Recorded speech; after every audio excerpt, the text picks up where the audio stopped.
Bienvenue dans une nouvelle vidéo. Aujourd'hui, je vais vous parler du court-métrage Adam. Le tableau commence par une vision. Deux silhouettes mystérieuses marchant à l'horizon, dans les rayons de la lumière. C'est un rêve que le biorobot, qui est accroché au fils, se réveille, arrache tous les fils. Le revêtement. Il s'effondre sur une surface miroir, surpris par son reflet, essayant d'enlever son visage, espérant manifestement qu'il s'agit d'un masque. Il ne comprend pas qui il est, ni ce qui lui est arrivé, ni où il se trouve. Il respire difficilement et sort de la pièce vers l'extérieur, où se trouvent de nombreux robots tout aussi confus et incertains, ne sachant pas quoi faire ni où aller. Plusieurs hommes en uniforme et armés de fusils se tiennent sur une estrade, qui les pressant en criant et en tirant. Soudain, deux silhouettes, les mêmes que dans la vision, apparaissent au loin, à leur vue. Les gardiens se précipitent hors de leur siège et se mettent à l'abri à l'intérieur du bâtiment. Les deux autres semblent être des robots aussi, mais d'apparence différente des autres. L'un d'eux, ressemblant au chaman, lève la main et les écrans de poitrine des androïdes se troublent, puis s'éteignent.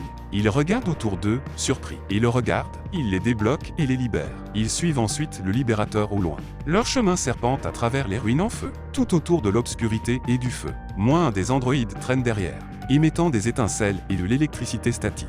Il tombait, incapable de se relever, tend la main dans un appel au secours muet. L'autre robot tente de l'aider, mais en vain, il n'y a pas d'arrêt possible. Le robot chaman a touché sa tête et le robot s'est figé, apparemment incapable de l'aider. Après quelque temps, ils arrivent à l'asile, où leur professeur Nidalu, le nom du robot chaman, leur explique qui ils sont et ce qui leur est arrivé. Tous ces robots trapsiens étaient autrefois des humains vivant dans la ville forteresse, et ils ont été dépouillés de leur corps en guise de punition pour divers crimes. Seul leur esprit reste en vie, mais leurs mémoires ont été effacées. Seule la Mirror Maiden androïde dans la cape à capuche peut lire leur esprit restant, et dire quelque chose à leur sujet.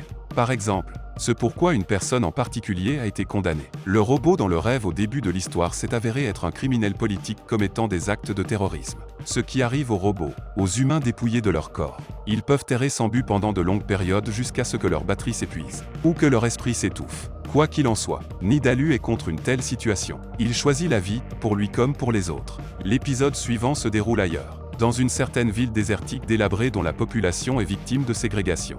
Une fraternité d'ordres humains rejetés, et qui a aussi son propre chef. À l'entrée de l'établissement, nous voyons une fille désespérée, Marian, qui attend, accroupie, d'être admise. Elle est vêtue de haillons, porte un casque avec des tubes à oxygène.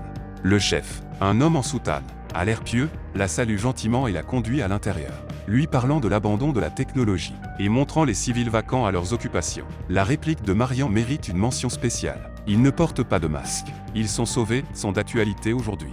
La jeune fille lui dit que le système de ventilation de leur ville est tombé en panne, et que de nombreuses personnes sont maintenant atteintes d'une infection. Son frère unique Jacob a dû voler des médicaments pour elle. Ce pourquoi il a finalement été condamné. Laissé sans médicaments, son état s'aggravait, après avoir entendu parler des miracles de guérison, et de la bonne vie dans cet endroit.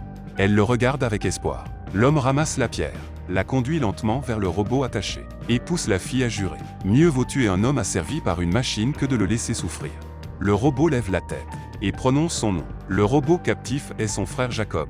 Marian est désemparée, la douleur se reflétant dans ses yeux. Le chef lui met la pierre dans les mains, et ne lui laisse pas le choix. Malgré ses cris de rage, elle tue quand même Jacob. Le chef lui enlève son casque, et passe ses mains sur elle en faisant des discours aigus. Les plaies sur son visage guérissent. Rassuré qu'elle est désormais en sécurité, il laisse la jeune fille courbée en larmes, et rentre dans le bâtiment, à l'abri des regards. Il se libère de ses vêtements, et de sa peau. Le leader de la société contre la technologie s'avère être un robot lui-même, alias Adam. Il y a beaucoup de choses à penser et à réfléchir. Un court-métrage intéressant et profond avec des sous-entendus philosophiques. Merci de regarder. Écrivez dans les commentaires ce que vous pensez de ce film. Et n'oubliez pas de nous soutenir en aimant et en vous abonnant.